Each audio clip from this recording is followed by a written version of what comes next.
Enquanto a gente não tiver isso, eu estou perdendo a oportunidade do cliente em potencial. Então eu não posso. A minha missão é ofertar até ter rejeição. E a rejeição é a maior dor social que o ser humano tem.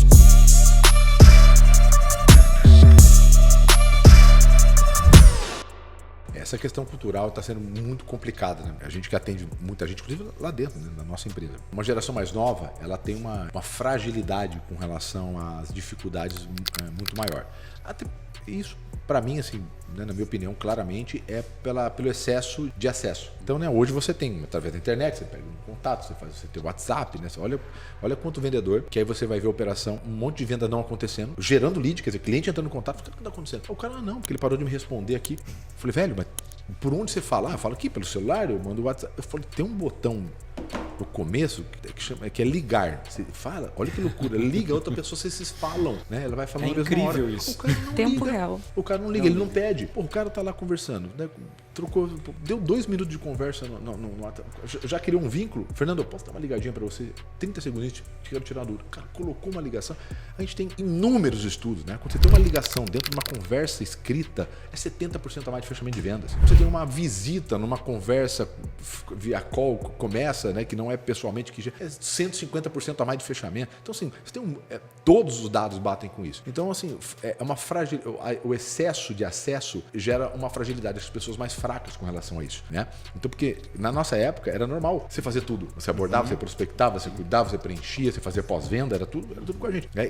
E eu não estou falando que é para todo mundo voltar para isso, porque existe uma modernidade no processo comercial. E legal, acho isso fantástico. Nós temos lá um processo hoje. Nós temos só prospectador, por exemplo. Nós temos hoje só qualificador. Então, nós temos etapas ali, né? Que a gente vai tirando, porque aquele fechador, que é a parte mais difícil de vendas, que é mais difícil encontrar, o cara que tem habilidade de puxar, de voltar, de tomar um não, né? Ele refaz, ele puxa. Essa é a parte mais difícil. Então, por que eu vou perder um baita de um cara desse num processo de prospecção, que é um processo muito mais automático do que de habilidade, né? Então a gente vai colocar um departamento. E aí tem ferramentas que ajudam isso, geração de lista, beleza, isso faz parte. Mas o problema é a falta de grit, que a gente estava falando agora do livro, de garra, né? Eles têm uma fragilidade com o não, e se tem um negócio que eu posso afirmar em vendas, é que, né, as certezas da vida. Você vai morrer, vai precisar de advogado e vai escutar não na vida. São as 3 certezas que você vai até o final lá. Então, e com vendas é... O que é venda? Venda é buscar rejeição. No final das contas, venda é buscar rejeição. Né? Você tem um perfil, eu vou lá oferecer para você, porque tem um perfil e tal. Enquanto você fala, realmente eu não quero de jeito nenhum, e aí entendo que eu estou sendo bem simplório aqui, né? Isso tem várias maneiras de ser falado, mas olha, não quero de jeito nenhum, muito obrigado. Enquanto a gente não tiver isso, eu estou perdendo a oportunidade do cliente em potencial. Então eu não posso. A minha missão é ofertar até ter rejeição. E a rejeição é a maior dor social que um ser humano tem. Então olha como é difícil a atividade de venda. Você vai trabalhar com a maior dor social, que é ser rejeitado. E a sua função no final é essa. Tá bom, muito obrigado. Ok, vamos embora.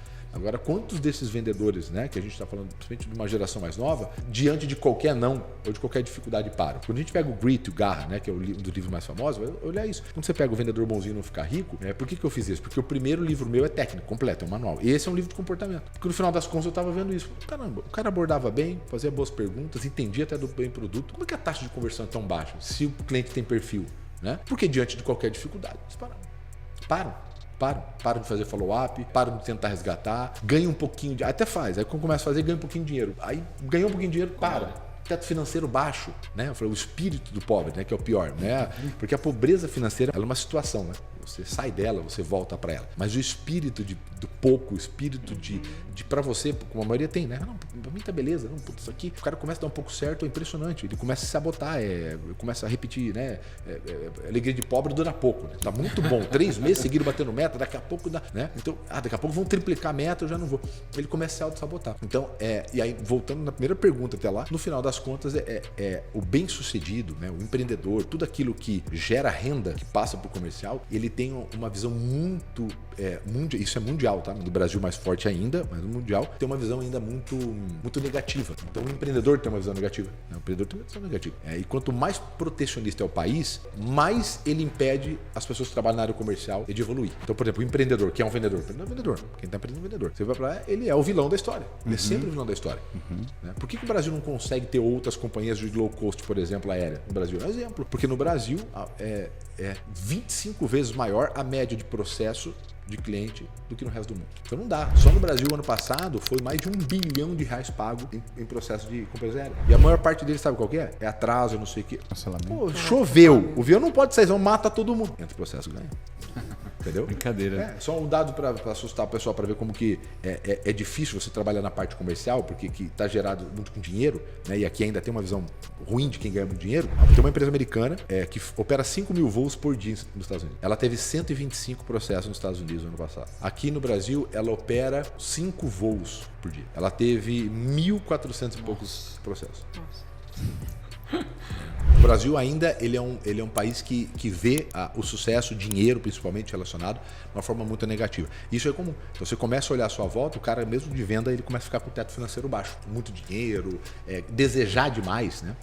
Ambição é um pouco mal visto. E não dá. Vendedor bom é ambicioso. E de ego alto. É igual. E esse é um desafio que a gente tem com os clientes também, né? Porque a gente vende, né? E a gente, algum dos produtos que a gente vende, ele passa, quase por uma reeducação. Eu preciso dizer assim, olha, cara, a solução que eu tenho, por exemplo, de investimento para você trocar o seu caminhão, ela é um pouco mais demorada. Mas você não vai ter que pagar 3, 4 caminhões no final, né, da sua troca. Mas a gente precisa também educar o cliente a ter uma mentalidade adequada ao produto que a gente vende e fazer ele entender, cara, olha só, não é que eu tô querendo te empurrar goela abaixo o meu produto, é que você precisa mudar a sua mentalidade, seu comportamento de consumo para que você consiga subsistir daqui para frente, porque senão você vai ficar sempre nesse espírito de pobreza, né? Então esse também é um desafio pro vendedor. O vendedor hoje, o moderno, ele precisa entender de que ele precisa educar o cliente dele antes dele receber o sim, né? Porque muitas vezes ele recebe o não, ele se fecha. Mas a gente falou não, pode ser um ainda não. Então a gente precisa passar pela educação do cliente, elevar o nível de aquela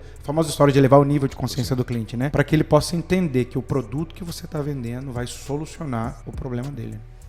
É a base da venda desafiadora, né? É isso mesmo.